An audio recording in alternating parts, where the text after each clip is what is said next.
JP, bakit ayaw ng makipagdialogo ng Manibela?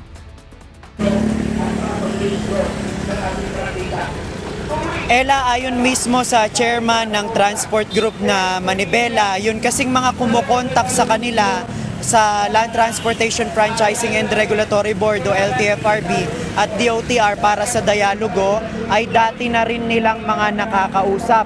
Ang ngayon, ang gusto nilang makausap mismo ay si Secretary Vince Dizon para sila ay makipagdialogo sa DOTR. Na kung hindi daw si Secretary Dizon yung kanilang makakausap, ay hindi sila makikipagdialogo. Ipinaliwanag ni Marval Buena na chairman ng Manibela na itutuloy pa rin nila ang 3 araw na transport strike na nakatakda sa Lunes hanggang sa Miyerkules, March 24 hanggang 26.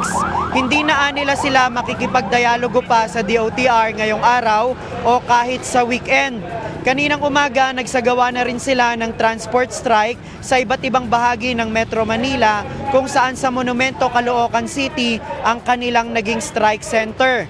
Kahit sa Lunes pa ang strike, nagsagawa sila ng biglaang protesta ngayong araw dahil pabago-bagoan niya ang schedule na ibinibigay sa kanila ng DOTR mula pa noong Martes para sa isang dialogo.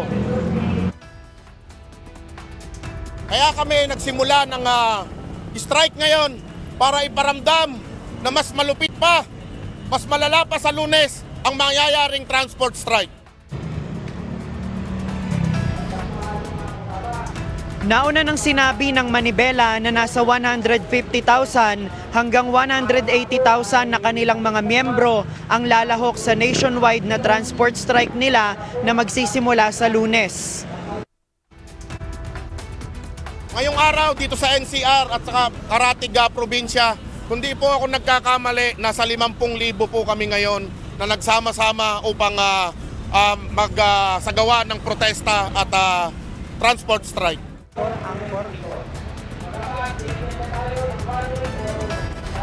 Samantala, kasabay ng protesta ng Manibela, meron ding isinagawang protesta ang transport group na Piston sa harap ng building na kinalalagyan ng opisina ng DOTR sa San Juan City.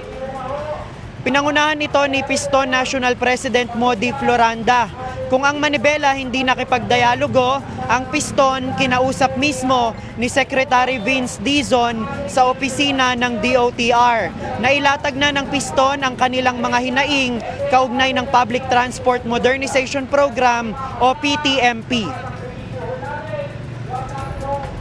Ella, nandito tayo ngayon sa isang building sa San Juan City sa opisina ng DOTR at kabababa lang ng National President ng Piston na si Modi Floranda galing doon sa pakikipag-usap o sa dialogo kay Secretary Vince Dizon. Ayon sa kanya, ang napag-usapan isang linggo o 2 linggo magdedesisyon ang DOTR kung pwede pang i-renew yung kanilang mga individual na prangkisa na yan nga yung patuloy na panawagan ng Piston kaugnay ng modernization program. Sa ngayon, nagpapatuloy pa yung kanilang isinasagawang programa dito sa San Juan City at inaantabayanan pa natin na mag-disperse itong grupo ng Piston.